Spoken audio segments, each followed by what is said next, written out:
ketika Ibnu Batutah kunjungi Sumatera dalam sejarah abad pertengahan.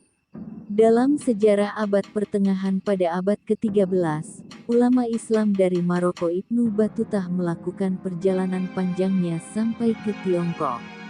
Perjalanannya ini pun lebih luas dari Marco Polo, pedagang yang menjelajah di abad pertengahan. Rihlah, buku yang menceritakan pengalaman perjalanan Ibnu Batutah selama hampir 3 dekade, menjelaskan persinggahan ke Pulau Sumatera. Tempat ini adalah satu-satunya kawasan di Indonesia modern yang disinggahi Ibnu Batutah. Sampai saat ini, jejak tapak tilasnya masih tertinggal di sana. Ibnu Batutah dikenal sebagai orang cerdas dan sempat menjadi kepercayaan Kesultanan Delhi di India yang dipimpin Muhammad bin Tughlaq berkuasa tahun 1325 sampai tahun 1351. Saat itu, India mendapat pesan diplomatik dari Kekaisaran Tiongkok era dinasti Yuan, wangsa kepenguasaan Mongol dalam sejarah abad pertengahan. Sebenarnya, Ibnu Batutah tidak ingin berlama-lama di India. Namun, Sultan menahannya selama 6 tahun dengan berbagai urusan bidang hukum. Terkadang, dia dijadikan orang terpercaya, namun diyakini juga sebagai mata-mata karena berkelana tanpa identitas menetap yang jelas.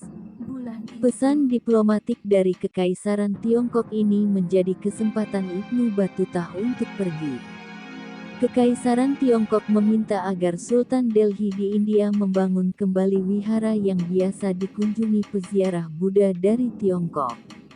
Sultan Muhammad bin Tughlaq dikenal sebagai orang yang toleran terhadap ragam kepercayaan, menurut pendapat Ibnu Batutah.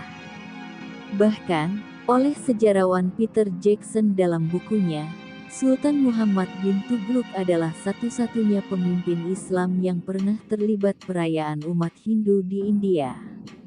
Diyakini, karena sifat tolerannya itu, Sultan Muhammad bin Tughlaq permintaan itu ditanggapi. Ibnu Batutah menjadi utusannya dengan berlayar menuju Tiongkok.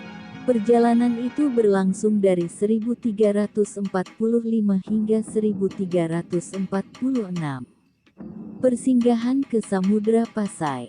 Bisa jadi, Samudra Pasai telah diketahui oleh Ibnu Batutah sejak di India. Catatannya menyebut bahwa Samudra Pasai berada di Pulau Jawa, nyatanya kerajaan tersebut ada di pesisir utara Pulau Sumatera, Aceh hari ini. Nama samudra yang dibubuhkan oleh Ibnu Batutah untuk menyebut negeri yang dikunjunginya di Asia Tenggara, diyakini menjadi salah satu alasan pulau tersebut dinamai Sumatera. Sebab, banyak pelancong berbahasa Arab, seperti Ibnu Batutah, menyebut samudra sebagai Sumatera atau Sumatara.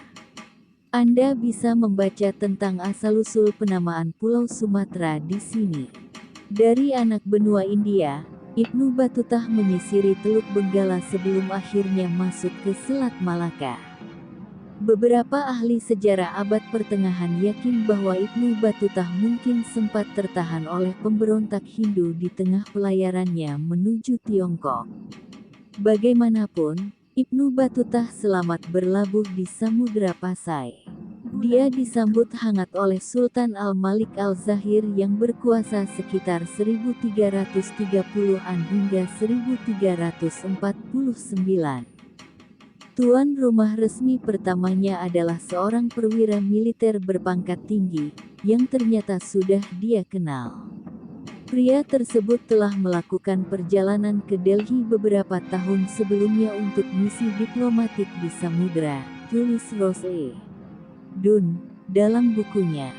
Kemudian, pendatang baru itu diperkenalkan kepada Al-Malik Al-Zahir, yang mengundangnya untuk duduk di sebelah kirinya saat jamuan makan kerajaan dan memberinya pertanyaan tentang perjalanannya dan urusan Delhi. Dalam catatan Rihlah, Ibnu Batutah menyebut adalah orang baik, pintar, taat beragama, fasih berbahasa Arab, dan suka berdiskusi tentang keagamaan dengan para ulama. Digambarkan bahwa ibu kota Samudra Pasai, berdinding kayu, yang berjarak beberapa mil di pemukiman pelabuhan hulu sungai. Meski Samudra Pasai adalah kerajaan Islam, suasana keislaman masih sedikit kurang dan masih memiliki unsur Hindu-Buddha seperti India pesisir dan kepulauan Asia Tenggara lainnya. Akan tetapi, kalangan istana Samudra Pasai tidak mengikuti adat dan ritual seperti itu karena lebih pakem secara keislaman. Ibnu Batutah menyebut bahwa Samudra Pasai adalah pos pelosok dari Darul Islam, negara-negara kawasan Islam, sebab tidak ada lagi negeri di timurnya yang dipimpin oleh Muslim. Lanjut berlayar ke Tiongkok. Ibnu Batutah hanya tinggal 2 pekan di Samudra Pasai. Akan tetapi, Dun memperkirakan keberadaan sang petualang dalam sejarah abad pertengahan itu mungkin singgah lebih lama lagi. Alasannya, para pedagang internasional yang melalui Selat Malaka menuju Tiongkok setidaknya harus menunggu peralihan angin monsun. Bisa jadi, penyebutan waktu dalam cerita pelayaran ke Tiongkok tumpang tindih dalam penuturan Ibnu Batutah untuk penulisan Rihlah. Pelayaran Ibnu Batutah ke Tiongkok dibantu Sultan Al-Malik Al-Zahir dengan persediaan perbekalan yang melimpah. Sultan juga memberikan salah satu pejabatnya untuk ikut menemani dan memberikan pelayanan kepada Ibnu Batutah selama dalam pelayaran. Sangat lama bagi Ibnu Batutah bisa tiba ke pesisir selatan Tiongkok. Pelayarannya memakan waktu 4 bulan, menurut penuturannya di Rihlah. Padahal, Dun menyebut, waktu pelayaran hanya memakan 40 hari. Dun memperkirakan, Ibnu Batutah sempat singgah ke pelabuhan di pesisir timur Semenanjung Melayu, Malaya Champa, atau Tonkin. Singgah lagi ke Samudra Pasai. Usai sudah penugasannya di Tiongkok, Ibnu Batutah berniat untuk pulang ke Maroko. Dia berlayar dari Quanzhou yang disebutnya sebagai kota zaitun. Pelayaran itu, oleh para ahli sejarah abad pertengahan, memungkinkan baginya kembali ke Samudra Pasai yang merupakan pos dagang internasional pada masanya. Sebelumnya, Ibnu Batutah telah memiliki kapal pelayaran yang digunakan sampai ke Samudra Pasai. Bisa jadi, pelayaran pertamanya ke Tiongkok menggunakan jung dari Sultan.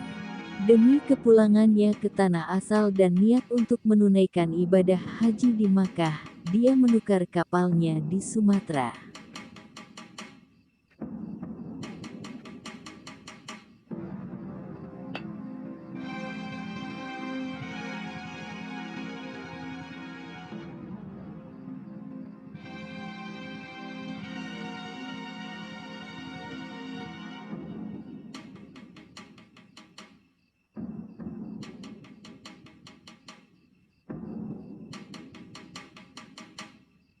Bulan itu